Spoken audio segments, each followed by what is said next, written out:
August 31st, 1931, the Arctic Ocean, 82 degrees north. Beneath the gray, rolling waves of the polar sea, a rusted World War I-era relic is attempting the impossible. The vessel is the Nautilus, and it is trying to dive beneath the solid polar ice pack. Inside, the air is foul, a toxic mix of diesel fumes, battery acid, and the sweat of 20 terrified men. They are freezing, they are exhausted, and they are waiting to die. The captain, Sir Hubert Wilkins, gives the order to flood the tanks. The ballast fills, the nose dips, the submarine surges forward, preparing to slip under the millions of tons of ice floating above them, but the submarine refuses to dive. It bucks and shudders, the hull groaning under the strain. Wilkins orders more power, forcing the vessel down, but the stern refuses to follow. Something is wrong. A diver is sent into the freezing black water to investigate the hull. When he surfaces, he delivers a report that chills Wilkins more than the Arctic wind. The diving planes, the massive steel fins required to control the submarine underwater, are gone. They haven't just snapped off, the bolts are sheared clean. This wasn't an accident, it was sabotage. Someone on board was so terrified of what lay beneath the ice that they crippled their own ship to stop it. To understand why a crew would destroy their own lifeline, you have to understand the sheer insanity of the mission itself. For centuries, the North Pole was the ultimate prize, a white void that swallowed ships and men whole. By 1930, the surface had been conquered, but the cost was astronomical. Wooden ships were crushed like matchsticks by the shifting pressure of the ice pack. Sled teams starved or froze to death in the endless white wasteland. But Sir Hubert Wilkins saw the problem differently.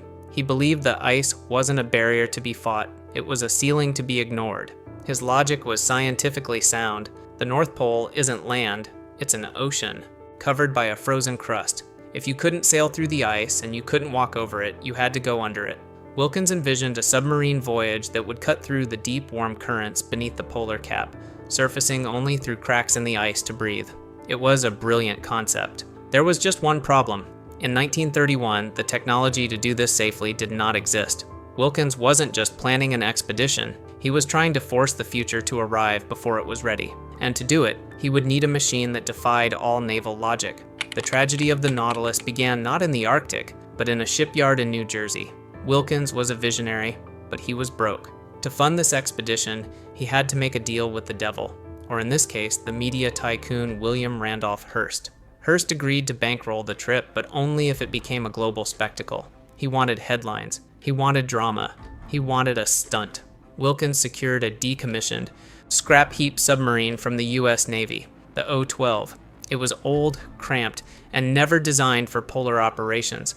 To make it Arctic ready, the vessel was handed over to naval architect Simon Lake. What emerged from the dry dock was a mechanical Frankenstein. Lake encased the bow in tons of concrete and heavy timber to smash through surface ice. But the strangest addition was on the top. A massive wooden sled runner was bolted along the spine of the submarine. The idea was that the sub would float up against the underside of the ice and slide along it like an inverted toboggan, and if they got trapped, Lake installed two massive telescoping drills capable of boring through 15 feet of solid ice to reach the surface for air. It was a prototype built on a shoestring budget. It was heavy, unstable, and untested. When the seasoned Navy crew looked at the blueprints, they didn't see an explorer's vessel. They saw a steel coffin. The expedition was cursed before it even left the harbor. During the crossing of the Atlantic, the Nautilus revealed its true nature. The new modifications made the sub top-heavy and sluggish. In the rough swells of the North Atlantic, it rolled violently, tossing the crew around the unpadded metal interior. Then, the engines began to die. First, the starboard engine cracked a cylinder. Then, the port engine failed. The batteries leaked acid, mixing with the bilge water to create a poisonous fog. For days, the Nautilus drifted aimlessly in the mid-Atlantic, a dead ship in a violent storm. The conditions inside were medieval. There was no heat, condensation froze on the walls. With the ventilation failing, the smell of diesel, rotting food, and unwashed bodies became unbearable. They were eventually spotted by a battleship and towed into Queenstown, Ireland. It should have ended there. The world press, fueled by Hearst's rivals, turned on Wilkins. They called it the Suicide Club, and they mocked the broken-down sub and its crazy captain. The prize money Hearst had promised for reaching the pole was revoked. The timeline was shattered. The logical choice was to quit. The safe choice was to go home. But Wilkins was possessed by a singular drive that separates the great explorers from the sane ones. He ignored the ridicule, he patched up the engines, and despite the fact that winter was closing in, he pointed the nose of the Nautilus north. He was going to the ice. By mid-August, the Nautilus reached the edge of the permanent pack ice. The mood on board shifted from misery to terror. For the crew, the ice wasn't a scientific curiosity, it was a ceiling that would seal them in. In a standard submarine, if something goes wrong, you surface. Under the ice, if something goes wrong, you are entombed forever. Yet, for a brief moment, it seemed Wilkins might actually pull it off. They skirted the edge of the pack, the submarine battered by floating blocks of ice as big as houses. Wilkins proved one thing. Immediately, the submarine could survive here. They took measurements, recorded water temperatures, and gathered data that scientists had been chasing for decades. But the machine was falling apart. The fresh water system failed. The crew was drinking rusty, brackish water and suffering from chronic diarrhea. The insulation was non-existent. Wilkins, desperate to prove his theory, decided it was time. They would stop skirting the edge. They would dive deep. They would go under. He ordered the ship to dive stations. The vents were opened. The sea rushed into the ballast tanks. The Nautilus began to sink. And that is when the ship refused to answer. We returned to that moment of paralysis. The propellers churning, the ship straining, the realization that the diving planes were gone. Wilkins stood in the control room, faced with a reality that no commander wants to accept. The damage to the rudder shaft was too precise. The crew had reached their breaking point. They had endured the storms, the sickness, and the cold.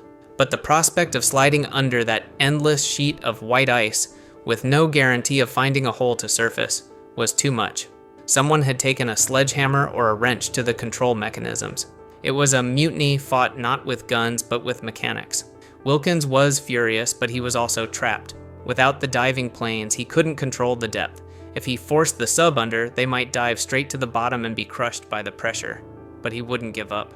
In a final act of desperation, he tried to use the submarine as a battering ram. He ordered the Nautilus to charge the ice, trying to force the hull under the sheer weight of the pack. The sound was deafening, the screech of the wooden sled runner tearing against the jagged ice. The sub shuddered violently, throwing men to the deck. They were stuck.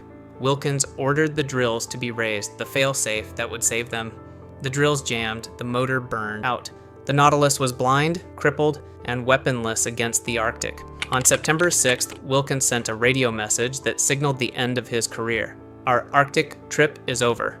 They turned the battered ship around and limped toward Norway. The Nautilus, the vessel that was supposed to conquer the world, was deemed too damaged to even be worth scraping. It was towed out into a deep fjord and scuttled. Wilkins watched as his dream slipped beneath the waves, taking his reputation and his fortune with it. He returned to civilization not as a hero, but as a failure. History is cruel to those who are right too soon. Sir Hubert Wilkins died in 1958. He passed away believing he had failed, but just a few months after his death, a sleek gray shadow moved silently beneath the North Pole. It was the USS Nautilus, the world's first nuclear-powered submarine. It didn't need sled runners. It didn't need drills. It glided effortlessly under the ice, reaching the exact spot Wilkins had dreamed of reaching 3 decades earlier. When the nuclear submarine surfaced at the pole, the crew held a small ceremony. They scattered the ashes of Sir Hubert Wilkins on the ice. He hadn't been wrong. He hadn't been crazy. He was simply a man who saw the future before the world had built the machine to take him there. If you enjoyed this deep dive, make sure to subscribe and turn on notifications so you don't miss the next story. See you next time.